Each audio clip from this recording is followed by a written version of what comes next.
তারপরও তোমরা নিশি রাত্রে, মানুষ যখন ঘুমে যায়, তোমার বিবি যখন ঘুম যায়, তোমার ছেলে যখন ঘুম যায়, তুমি নিশি রাত্রে ঠান্ডা পানি দিয়ে ওযু বানিয়ে নামাজের মুসল্লায় বসে তুমি আবার যখন ডাক দাও, রব্বুল আলামিন, পৃথিবীর কোনো মানুষ আমার গুনাহ সম্পর্কে জানে না, তুমি আমার গুনাহ সম্পর্কে জানো।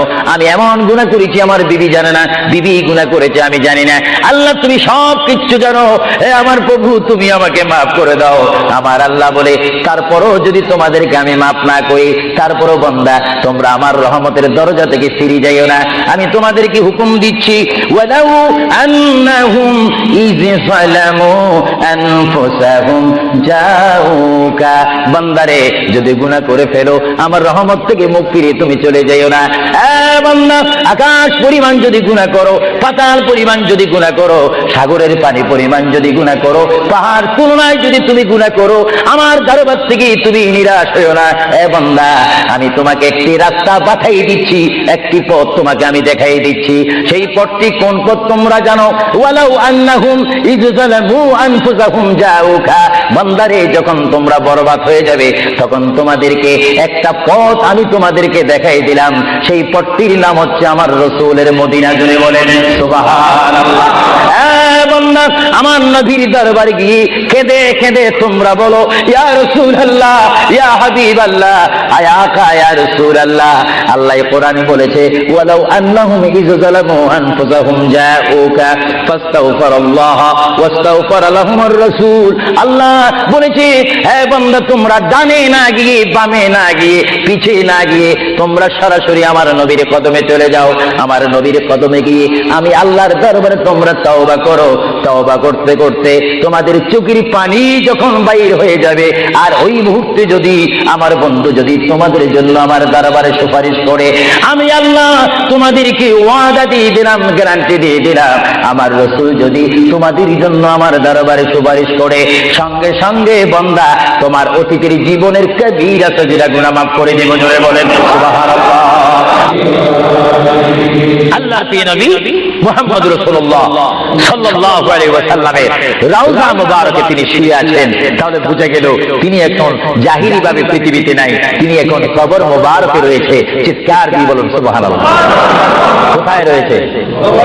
আরো জোরে বলুন কবর। আপনাদেরকে একটি প্রশ্ন করে জবাব চাই, আপনারা বলুন, মক্কা শরীফ আল্লাহর ঘরের সাথে একটি পাথর আছে কিনা? যে পাথরে চুমা দিলে কি গুনাহ হয় না? গুনাহ মাফ। আওয়াজ বুঝে যায় কিছু কিছু গুনাহ হয়। জোরে বলেন গুনাহ হয় না? গুনাহ মাফ হয়। ওই পাথরটির নাম কি? আসওয়াদ পাথর। মূলত ওই পাথরটি হচ্ছে একটি ফেরেশতা। এখানে চুমা দিলে গুনাহ মাফ হয়। আপনারা বলেন, লন্ডনের জমিন বলেন, ওয়ালহাম বলেন, ম্যানচেস্টার বলেন, নর্থহ্যাম্পটন বলেন, নিউক্যাসল বলেন, এই জায়গায় যথেষ্ট পরিমাণ বড় বড় পাথর আছে কিনা? আরো জোরে বলে আছে না? সাগরের পাড়ে গেলে অনেক পাথর দেখা যায় না, কিন্তু পাথরে কোনোদিন কি আপনারা চুমা দিয়েছেন? আল্লাহ আমার গুনাহটা মাফ করে দাও। মক্কা শরীফের পাথরটা একেবারে ছোট, এটা তো দেখতে বড় দেখা যায়, চুমা দিলে গুনাহ মাফ হয়। বরং সেই পাথরের চুমা দিতে গিয়ে দাঁত অ্যাক্সিডেন্ট হওয়ার সম্ভাবনা আছে। কিন্তু আসওয়াদ পাথরের চুমা দিলে জীবনের গুনাহ কি হয়ে যায়? আসওয়াদ পাথর, তোমার মধ্যে কি গুণ, তোমার মধ্যে কি ফায়দা রয়েছে, তোমার মধ্যে কি আকর্ষণ রয়েছে, তোমার মধ্যে কি পাওয়ার রয়েছে, তোমার মধ্যে কি নূর রয়েছে, স্পিরিট রয়েছে, এই পাথর তোমার থেকে আমরা জানতে চাই। পাথরটি জবাব দিবে, আমার ব্যক্তিগত কোনো গুণ নেই, আল্লাহর প্রিয় নবী, দু জাহানের বাদশা নবী মুহাম্মদুর রাসূলুল্লাহ, আমি পাথরের গায়ে চুমা দেওয়ার কারণে কিয়ামত পর্যন্ত যত মুসলমান আমার গায়ে চুমা দিবে তাদের গুনাহগুলি আমি চুম্বকের মতো চষে নেব। জোরে বলেন সুবহানাল্লাহ। বলেন আল্লাহু আকবার। তাহলে মুহাম্মদ রাসূলুল্লাহ যে পাথরে চুমা দিয়েছে, সেই পাথরে চুমা দিলে গুনাহ হয় না গুনাহ চলে যায়? আরো জোরে বলেন গুনাহ।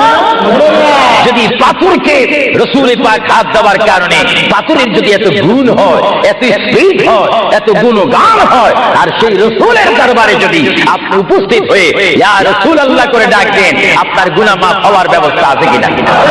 আরো জোরে বলেন আছে কিনা? আমার আল্লাহ বলেন, হে পৃথিবীর মানুষ, হে আমার বান্দারা, তোমরা দুনিয়ার মধ্যে গিয়েছো, আমি তোমাদেরকে দুনিয়ার মধ্যে পাঠাইলাম।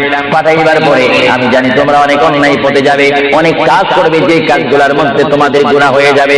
বান্দা তোমরা গুনাহ করবে তাও আমি ভালো মতো জানি, তোমরা পাপ করবে তাও আমি ভালো মতো জানি। বান্দারে পাপ করার পরে, গুনাহ করার পরে একাই কি মসজিদের মধ্যে তোমরা কেঁদেছো, রব্বা